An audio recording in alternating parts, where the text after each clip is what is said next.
we're getting kind of into some interesting territory where we're talking about the two witnesses. We started introducing them, and they show up in Jerusalem, so to speak, and they preach for 160 days or 3.5 cycles. And remember, the cycles is presented 4 different ways in the book of Revelation: 1260 days, 42 months, a time and times and half a time, and 3.5 days. Each of them are 3.5 cycles. 42 months is 3.5 years. Time and time and half a time is another way of writing 3.5 years. 1260 days is 3.5 years. Everything's 3.5. The 2 witnesses are dead or for 3.5 days or cycles, so that 3.5 just keeps showing up again and again, because it has a meaning different than it means just in black and white. It means 3 cycles. Every great work takes 3.5 cycles to reach its consummation. And the 3.5 cycles, because it's written 4 different ways, the time period isn't exactly the same for each incident. Each one will take 3.5 cycles rather than a specific number of years or number of days. Okay, now continuing here, it says of the 2 witnesses, if any man will hurt them, fire proceedeth out of their mouth and devoureth their enemies. If any man will hurt them, he must in this manner be killed. These have power to shut heaven, that it rain not in the days of their prophecy, and have power over the waters to turn them to blood, and to smite the earth with all plagues as often as they will. Now, what's interesting about these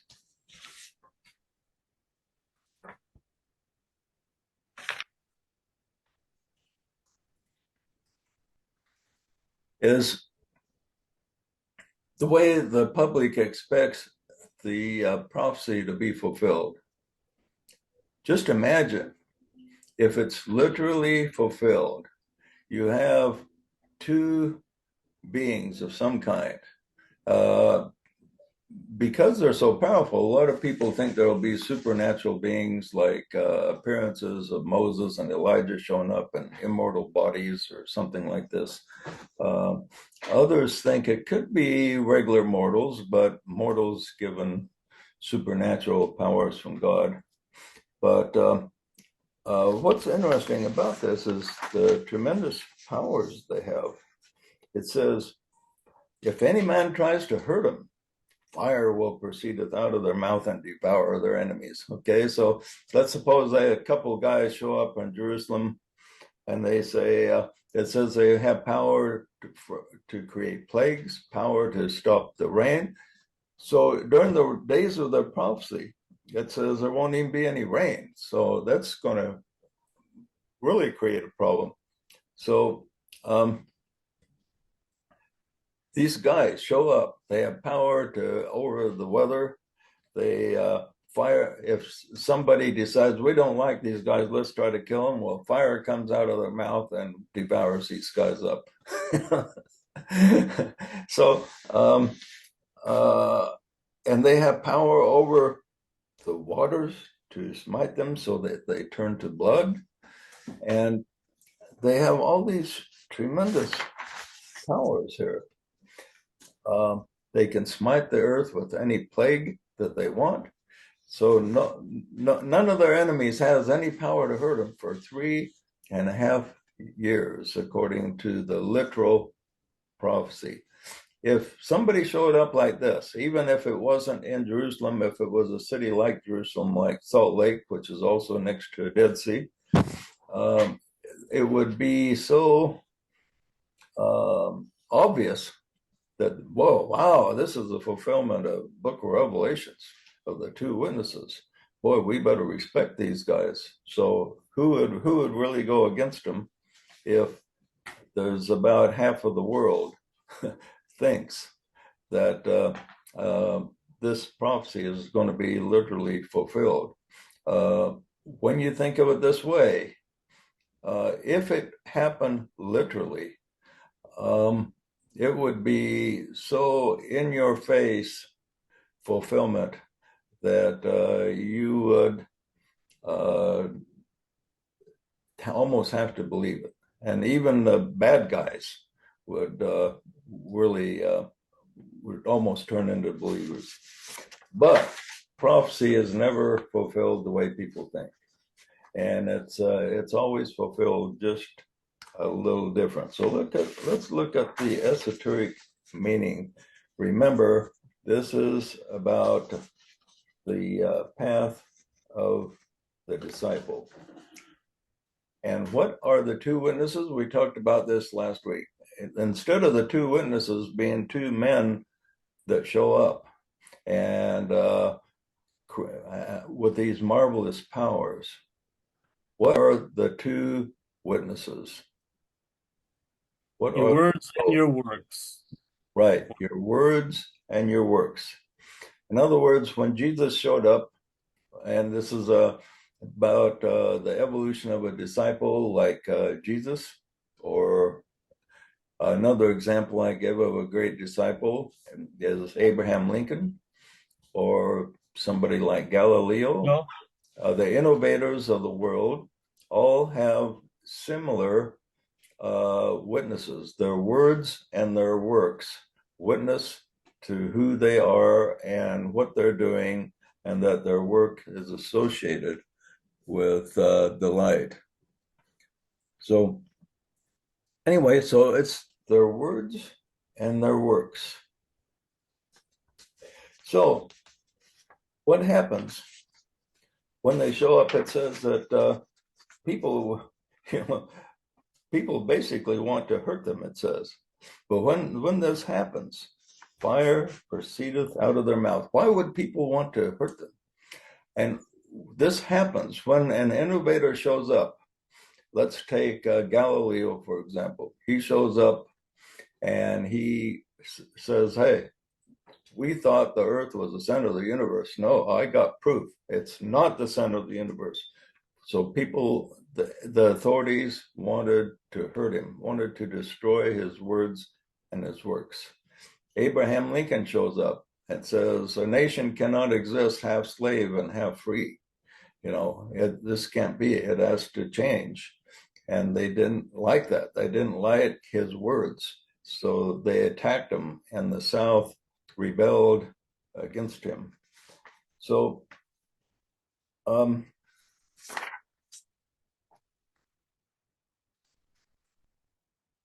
it says that if any man will hurt them, this comes from a Greek word, which basically means, it can mean like corrupt them or unjustly represent them.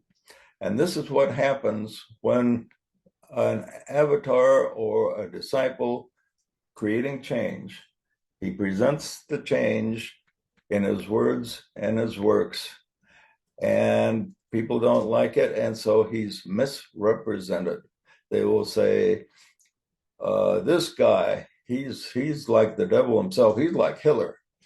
So, and they will misquote him. And he said this, but he didn't really say this in this way. They distort what he actually said.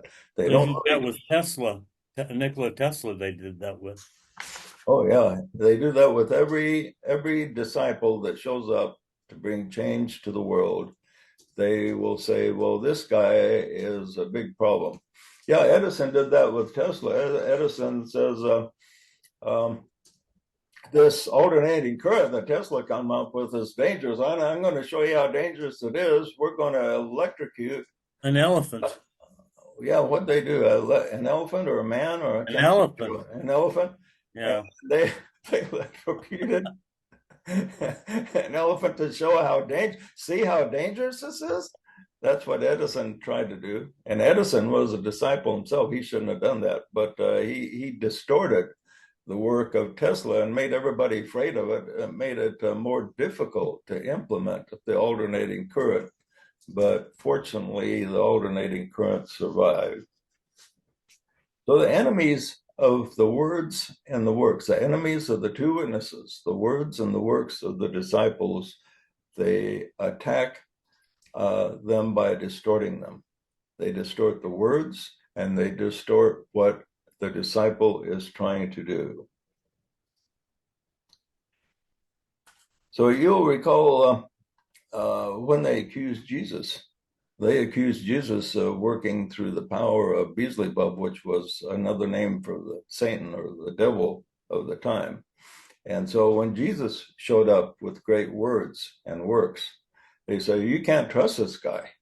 He wants to destroy our law, and he wants to destroy our way of life, and he's against the commandments even. He breaks the Sabbath day, and he does this and that. So they destroyed, they did everything they could to attack the two witnesses to his work, his words and his works. So when they attack his words and the works of the two witnesses, it says, fire proceedeth out of their mouth. Okay, what does that mean? Greater truth probably came out of their mouths that overwhelmed the attacker. Oh. Okay, so fire, when it says fire, it comes from the Greek word pure, which can also be translated as light. So light and truth is manifest by the words and the works of the disciple. And fire proceedeth out of their mouth and destroys their enemies. So when they attacked Jesus, they attacked his words and they attacked his works, and he responded. And when they argued with him, he argued back with words of light so powerful that it stopped them in their tracks each time. And it reached the point where it says this, and this is an actual quote from Matthew after he had an argument with a couple of Pharisees. It says, and no man was able to answer him a word. Neither does any man from that day on ask him any more questions. So He confounded them. Yeah, look how powerful his words were. In other words, they attacked the two witnesses to Jesus, his words and his works, and fire proceedeth, light proceedeth his mouth, and destroyed all of their arguments, because the truth and light always take away darkness and make it so it is no more. Now, the same thing happened before and after the Civil War. Lincoln presented a lot of arguments for doing away with slavery. He was attacked. And when he ran for president, that was the main thing they attacked him on, despite that people in the South still make the argument that it wasn't about slavery. It was about slavery. That's what they attacked him more than anything, was his views on slavery. They were terrified that his views were going to be prevail. And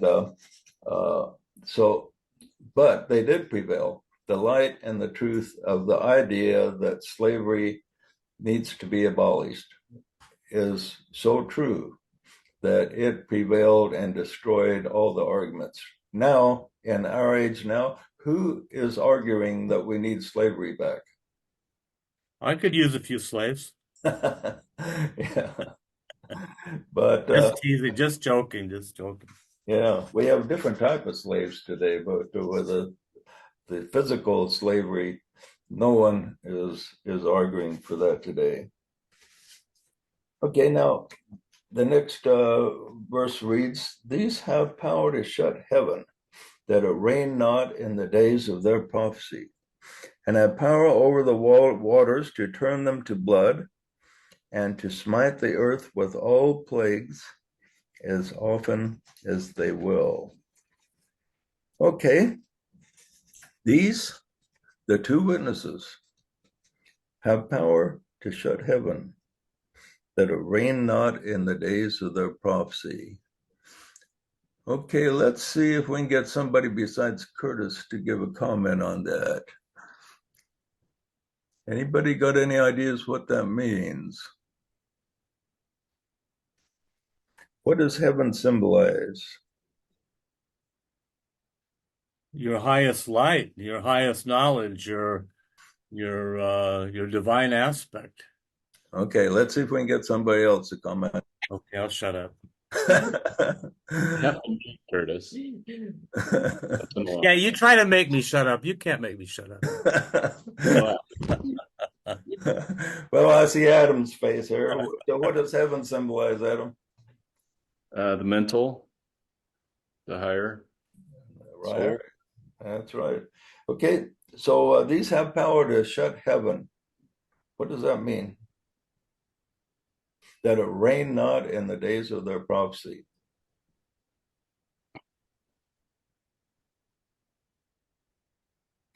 Do you remember what Jesus said to the Pharisees?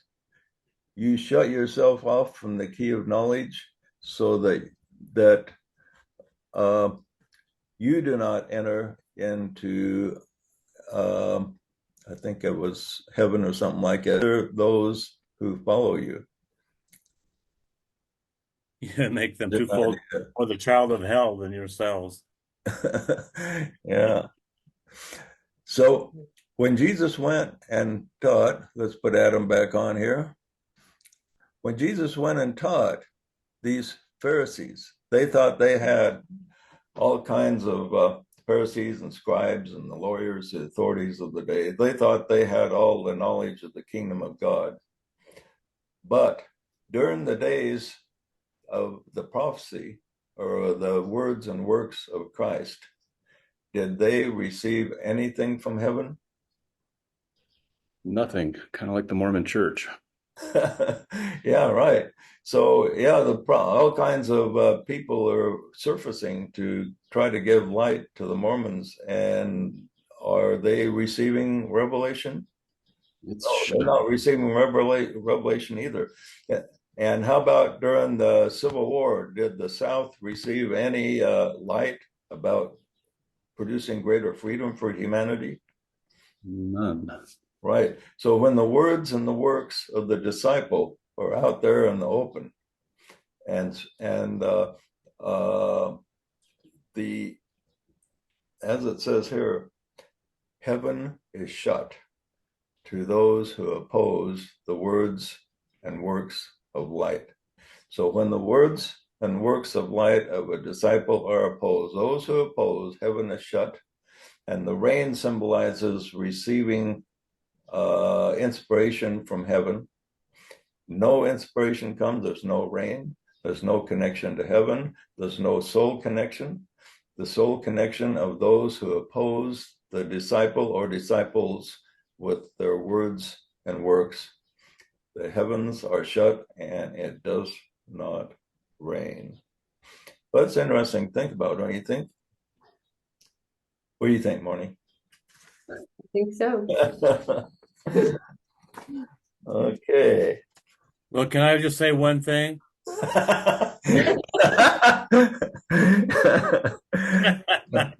Well, the Tibetan talks about the rain cloud of knowable things. Yeah. And that's where all knowledge percolates or rains down into the consciousness of humanity or an individual. So they're putting it in, they're putting the kibosh on the flow downward from the rain cloud of knowable things. Yeah. That's all. Okay, that's good. And it was just one thing, so that was good, Curtis.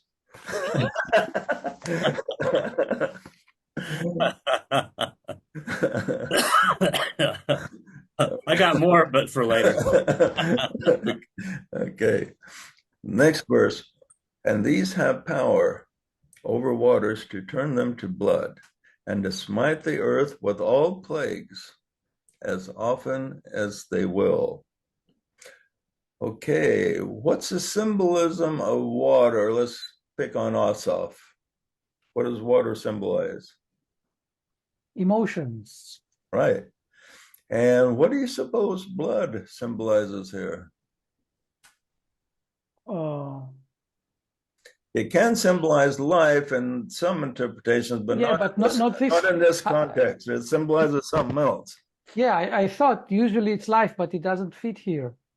I think it's actually being wounded and dying. You're coming close. It symbolizes anger. Ah, okay. Yeah, red. Yeah, blood is turn the waters to blood. In other words, the waters turn red, which is the color of anger.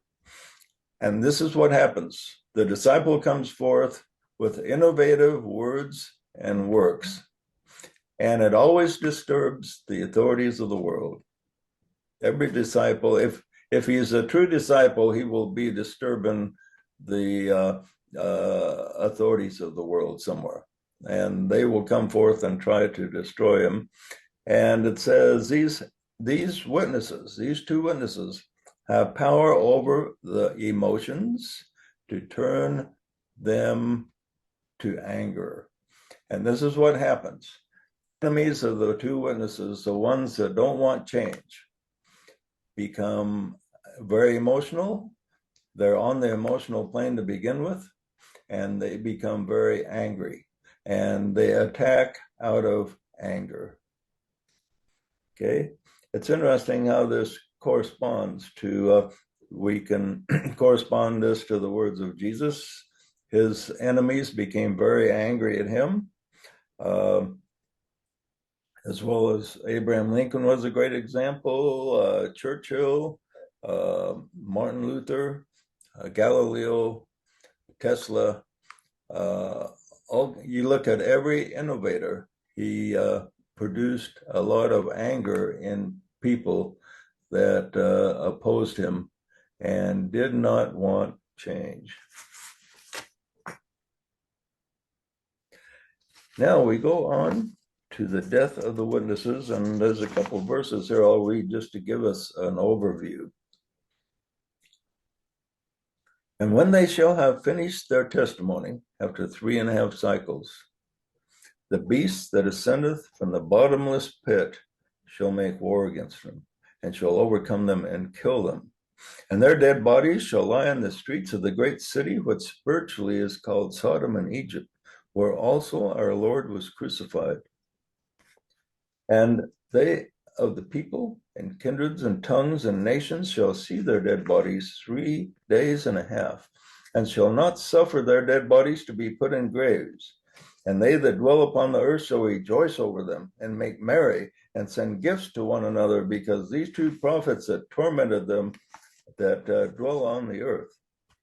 And after 3 days and a half, the spirit of life from God entered into them, and they stood upon their feet, and great fear fell upon them which saw them.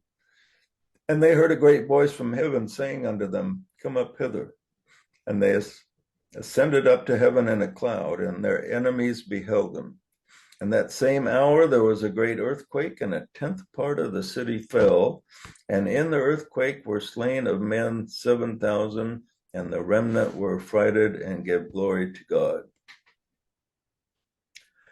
So it starts off saying, when they shall have finished their testimony.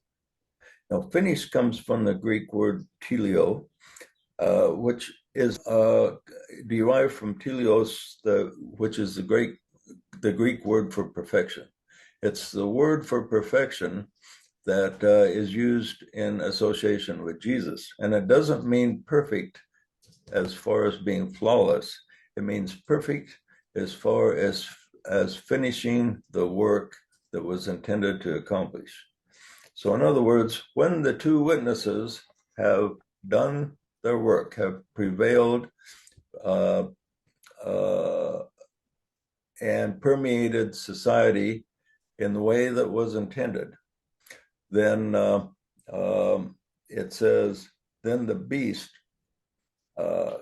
ascendeth out of the bottomless pit and makes war against them. Now, the bottomless pit, remember? Anybody remember what the bottomless pit represented? Solar plexus, energy, Right, the emotional world. emotionals. So out of the emotional world, the world is governed by emotions rather than thought and reason. The beast comes forward and makes war against the two witnesses. Okay, so the beast ascends out of this bottomless pit, out of the emotional world. When the two witnesses appear, it disturbs this beast. And the beast, which represents the powers that be, that exercise unjust authority, whether it be a Caesar, a king, a president, a deep state, the government, or whatever it is, bureaucrats, they're all, most of them are governed by strong emotional energy. You can tell this by the judges of the world, of the United States, of which I'm familiar. You see a judge that leans Democrat, he will favor Democrat ideals in his judgment, and the same with the Republican. So people do not judge by reason; they judge by their feelings about. People estimate sales training estimates at about 90% of people are governed by their emotions. And they say, if you want to become a good salesman, you have to sell their feelings, not their mind. And You sell the sizzle, not the steak. yeah. So he will make the beast, using the power of pure raw emotion and the anger, so to speak, because that's represented by the red blood, makes war against the words and the works of the witnesses. So the authorities do not like them, so they will overcome them. He says that they will eventually overcome the two witnesses and kill them. So the authorities of the earth then now turn on the witnesses with all of their power at their disposal and actually kill them. How can the two witnesses be killed? The words and the works. Did that happen to Jesus? Were his words and works killed?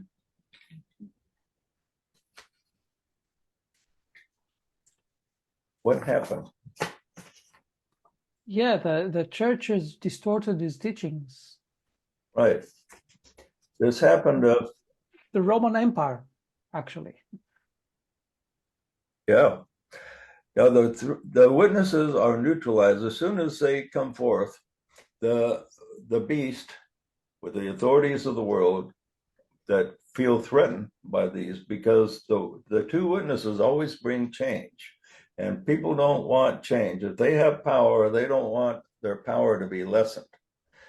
They will do everything to keep their power. So they, first of all, let's take Jesus as the prime example of the great disciple. He presents words and works that will create tremendous change, and it threatens the establishment. Okay, so first of all, they try to distort everything he said while he was alive. Matter of fact, at his trial, they came forward and said, "Oh, he claims to be like Christ or one with God. He claims to destroy. He's going to destroy our law. He said he could destroy our temple and rebuild it in 3 days, and that's a bunch of nonsense." And so they did it not only at his trial, but throughout his life. They took his words and works and distorted them. They tried to destroy them by twisting them around and then presenting them to the people. This is what Jesus really says, and this is what Jesus really means. And it wasn't what he said, and it wasn't what he meant. And this happens again and again with the disciples of the world. The disciples come and present the two witnesses, and the beast rises up and does everything they can to destroy the true meaning behind the words and the works. And they killed him. That was the ultimate silencing, I think. Right, and sometimes it works. Sometimes that kills it right there, and we never. There's been disciples rise up and present the two witnesses, and they were killed, and we never heard of them again. We don't even know about them. But with Jesus, they were not able to kill them at that time. They survived his crucifixion. So after he's gone, they think, well, that's the end of that. But it wasn't. The words and the works survived his supposed death. The popular method today is censorship. Yeah. Just outright not allowing people to give counterpoints. Yeah. If you can't, if the people cannot know about the words and the works of the disciples, then that's the greatest death of all. So if they can't kill him by killing the disciple, or when the disciple is gone, then they will attack the words and the works after he is gone. So when Peter and the disciples went and did their missionary work, they were still attacked, and they were still, their words and their works were still distorted. And then if they survive that, then they go to stage 3. Well, if we can't lick them, join them. So what they do then, what the authorities of the world then saying, okay, Jesus said some good stuff, so let's take a look at it and see what he really said here. So Constantine comes forward, and he's the Roman emperor at the time. So, well, we can't really eradicate these guys, so let's incorporate them. So let's get a committee together, and we'll decide what Jesus really said, because some of the followers have disagreements. So we're going to decide what Jesus really meant. Okay, so they get together and hold the council in Nicaea, and they put together a formula as to what Jesus really meant that bypassed the true essence of the words and the works. So they killed the two witnesses at that time.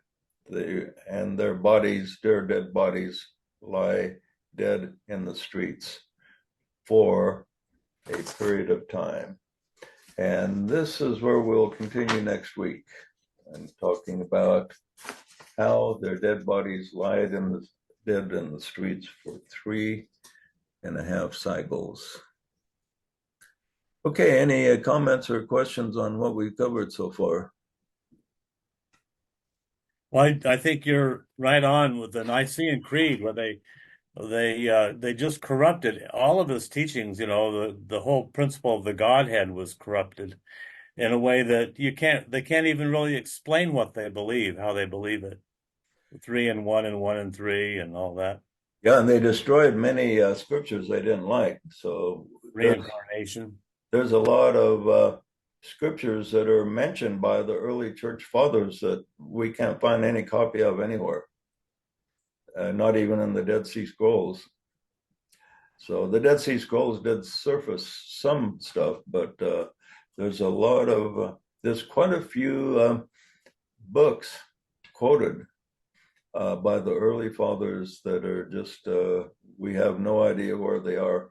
Maybe some of them will surface yet one of these days. Okay. We probably took a lot of stuff out about the divine sonship man being made in the image of God, being a God. Imagine divinity, the divinity of man. They took that out. Yeah, and all the Gnostic teachings were outlawed. And if you went against the establishment, you could be persecuted. So the Christians who were persecuted up to that time then turned from the ones being persecuted to the persecutors from then on. So that's interesting.